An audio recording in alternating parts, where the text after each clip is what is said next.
Hi, Geekscapists. It's Carolina and Tessa from Femme Regard podcast again. We have another reaction video for you. This one is for Donnie Darko, which is hitting its 20th anniversary. So the movie took place in 88, but obviously came out later than that. Personally, I remember watching it for the first time in high school. An ex-boyfriend introduced me to it, and I had no idea what was going on. I still don't really know what's going on, but I loved it right away. And it's a movie for me that, like, I've seen it a handful of times, not a ton, but it feels like I've seen it so many times. Like every time I have that like nostalgia when I watch it, which is pretty cool when you haven't seen a movie a million times, you know? Like it takes me back to your teenage years and where you were at that time. I love that too. Yeah. I think that's really cool to feel that. And just in general, the film, the soundtrack sticks out to me. They have like Tears for Fears on there and all that stuff. Like, it's nostalgic in itself. So I think it's just going to be one of those movies that you just feel that way when watching it. Totally. And like when I saw it, I didn't realize it was like still a relatively new movie. Like I thought it was from like... Because I guess I just didn't do the math on like Jake Gyllenhaal's age or whatever, you know? But then I was like, oh, so it's just like set back in the 80s. Cool, okay. Exactly. Yeah. But so you've seen it once, right? Yeah. And do you feel like you like grasped it? I did at the time because I did at the time. Yeah. Now I'm like, oh, it's all a blur to me. Yeah. Like, I think it does that to you, kind of. Totally. It feels dreamy. Yeah, it does. It's and that's what's really cool about it. Kind of gives you that whole what is questions reality as the audience member. And I do remember thinking there are some clues. I'm excited to watch it again now and be like, okay, do I remember what I thought I made of it before? And I do think the bunny has a specific meaning or purpose, you know? Like this weirdo. But yeah, it's weird. It's like trippy for me to even like try to remember. And I didn't see this that long ago. Admittedly this year for the first time, which is crazy. And I'm still like, damn, but I just remembered, and this is what I love like about films like these, is like I wanted to see it again. So when we were asked to do this, I was like, yeah, Tessa, like I just saw it, but I want to see it again. Like it already blurs me, but I remember I loved it. So excited to remember why. Totally. and give back the thoughts. I mean, I actually just rewatched it before we agreed to do this video, so not that long ago either. But I remember thinking, you know, now I'm watching it more from like a filmmaker perspective. And I was like, what else has this director done? I need to see his other work. Nothing. For you guys that are already fans of the film, I'm going to ask Carolina some trivia, I guess, kind of opinion questions. There's a mix. And so I'm going to let her know what the questions are now. If she has any answers now, cool. Otherwise, she'll know to look out for that stuff when we watch, and then we'll touch base when we come back. So, do you understand what the plot actually was? Which you said you thought you did at the time. I thought I did at the time. Yeah. Can I tell you today what it was? No. Well, fun fact. Aliens. Is that at the wrap party, Jake Gyllenhaal admitted that he had no idea what the movie was about. And he's the star. Okay. So, do you remember what the iconic and what happens to be one of my absolute favorite songs was at the end of the film? At the end? God, I remember I loved it, but no. I just remember the Tears for Fears Rule the World song at the cafeteria scene. I just loved that like whole moment. That was fun. His role was small, but do you remember what early 2000s comedy actor had a cameo in the film, which was also this person's first feature debut? No. Who is it? I'm not going to tell you. Just watch and pay attention. You'll be like, oh my God, of course. Trust me. Yeah. I'm really bad with trivia, so this is like, don't take me to beer night. Well, hey, we'll see if she pays attention today. That's the whole point. So, 2 real-life siblings have major roles in this film. Who are they? I don't know. I just remember a rabbit. And that I thought I knew what I don't remember anymore. See? It slips you. Oh my God. Tricks you. Witchcraft.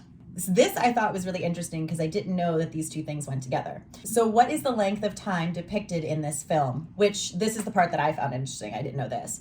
Because, by the way, it is exactly how long it took to film it as well. Stop. So the length of time that is depicted, that the story takes place, is how long they took to film it, too.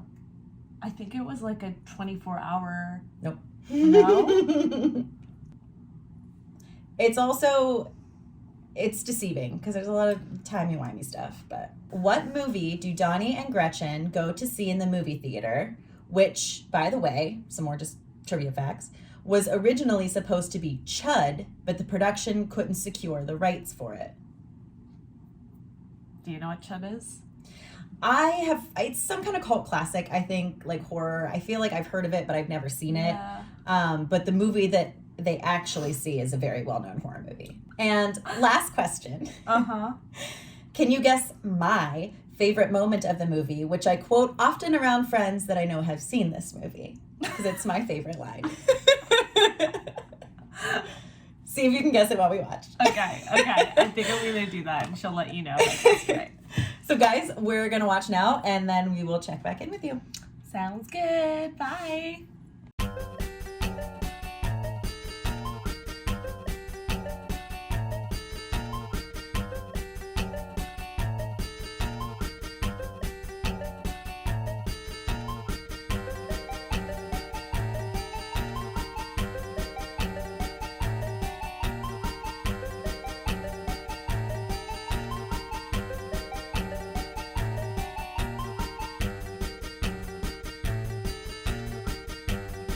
I think it made more sense for me seeing it the second time, because at the first time you're just grasping at all the different elements, and it's definitely like a lot to take in on the first viewing, which I told you, like, I thought I understood what happened, but seeing it again, I'm like, okay, yeah, I definitely feel like I have a clear sense of the movie. Okay. Do you want me to tell you my thoughts? Yeah, I mean, let's start with that. Yeah, just because it's like fresh. So I think I had mentioned it to you, like, in noticing all these like religious themes, because it's like he's almost having, the main character, Donnie, is having like a existential crisis, is what I would call it. And being like raised in a very religious setting myself, I was always thinking, like, it's weird, but like always thinking about life after death, like what does that mean? Because like we talk about that at Sunday school, like literally. So I feel like he was like encompassed by this like religious story of what he thought to believe. And then also then with science, he was trying to understand his own reality, which I think the film does kind of bring into a fictional sense, because when we finally get to the very end, I think he made the choice, which is like also like a religious thing, like we have choices to make, and if we can see into the future, can we change our course, right? Which is like something like, I haven't experienced in my life where I could foresee my future, but in the end he decides to like sacrifice himself so that way this love of his life can live. And would he feel so alone in the world for making that kind of choice? I feel like it was something, his whole like fear of being alone, like here he is, he finally meets this girl who understands him.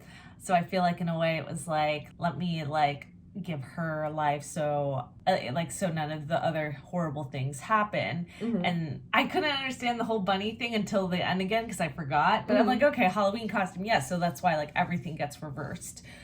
But I feel like it was like a tale on like the whole life after death, yes, with how we question like how this whole life thing works, right?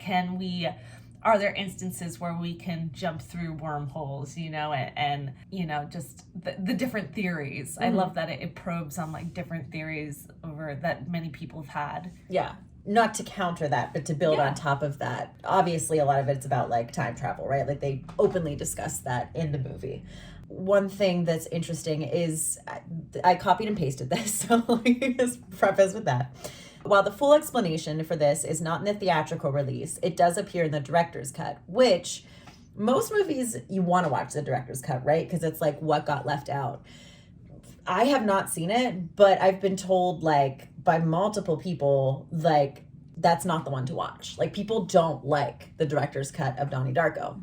It goes on to say the TU, which I don't know what that stands for, but using context clues, that's the alternate universe or alternate reality, is what Donnie and most of the characters are in for most of the movie. Or TU is probably true universe, sorry. So the actual reality. Yeah. Because this TU is highly unstable, most of the characters are manipulated and at times act in ways and say things that don't exactly make sense. This is to push the living receiver, in this case Donnie, into action and save them all by destroying the TU.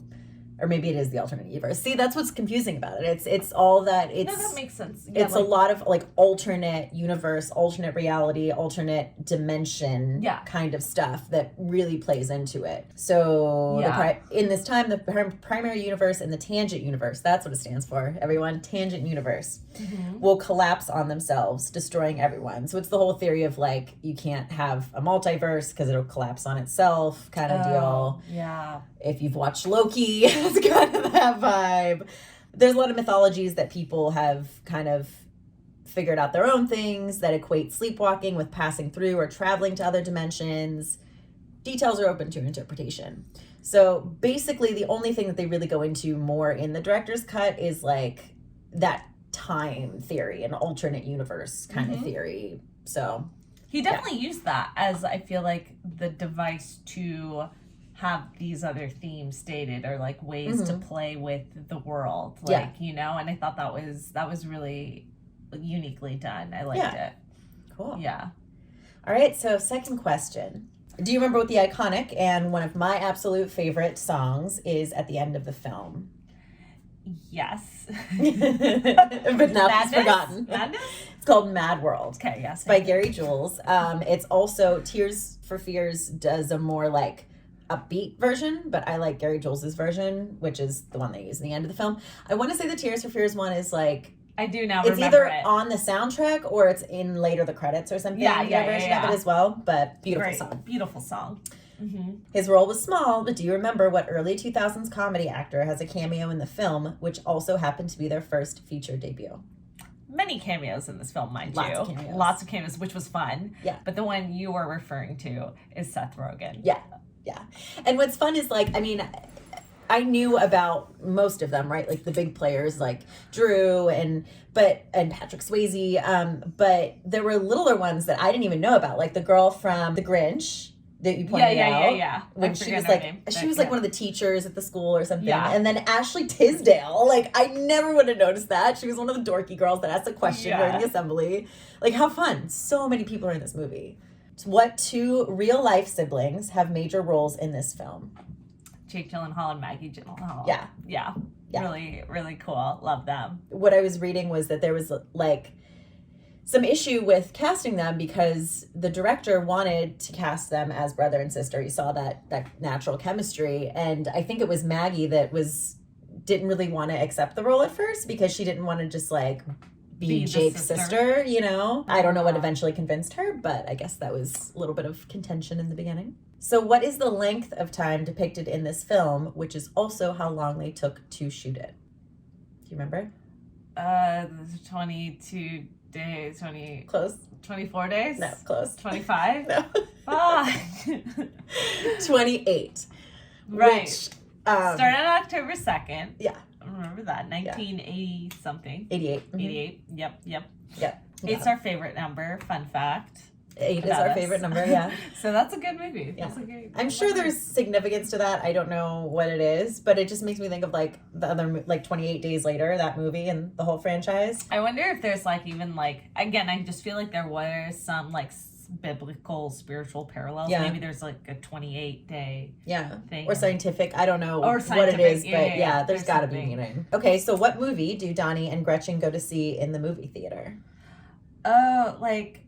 Okay, but that was the other thing that I was like, I see the religious ties, because I forget that I didn't recognize the horror film, but then when they pan up to see like the theater like showtimes, the marquee, there was like a spiritual So it church was thing. the movie that they saw was Evil Dead, which is top the marquee. Yeah. And then below that is the Passion of Christ, or the whatever that film is called. But yeah. yeah. Yeah. So I thought that was like, again, like two different genres like clashing too. Like very much so. Mm-hmm. Sure, there's also a reason behind that. No, I think that was like a common theme I kept picking up on for sure.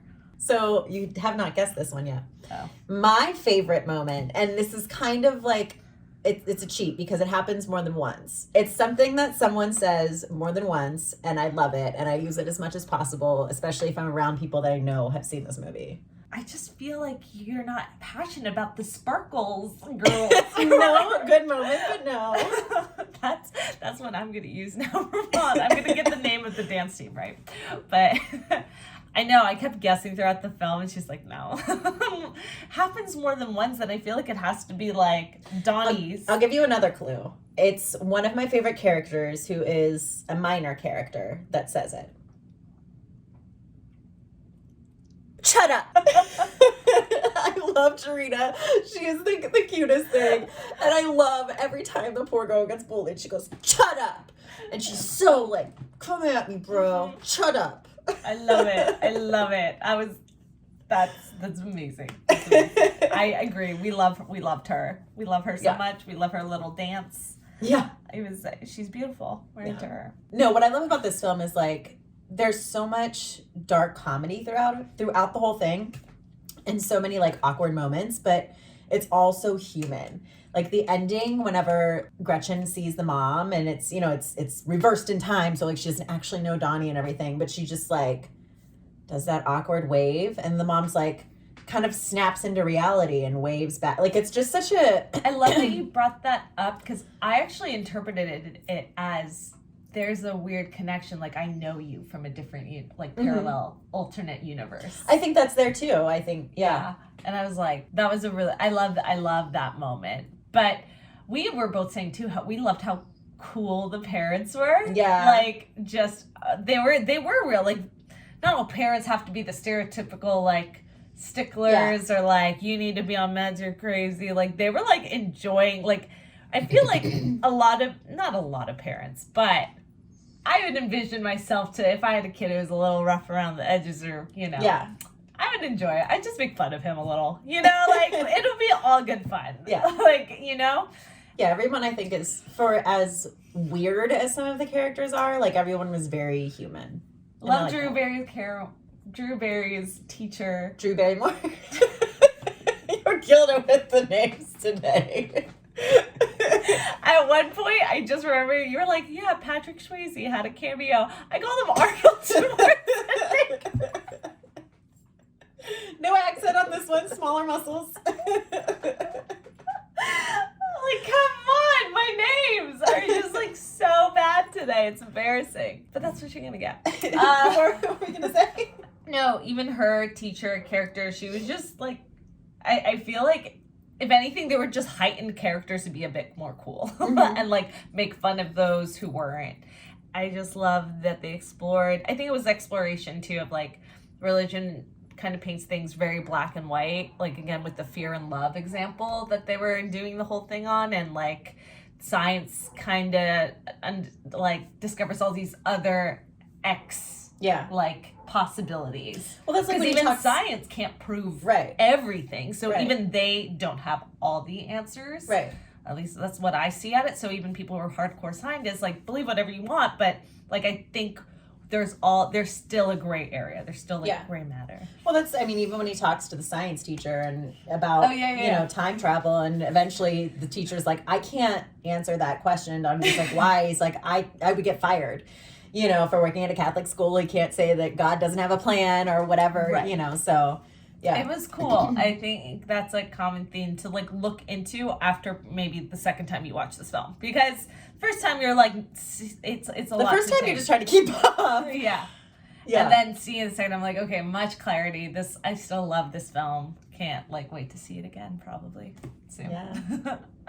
We'll keep rewatching. Keep rewatching. It's a good one. But thanks for watching with us, guys. Hope you enjoy. Hope you enjoy our little chat.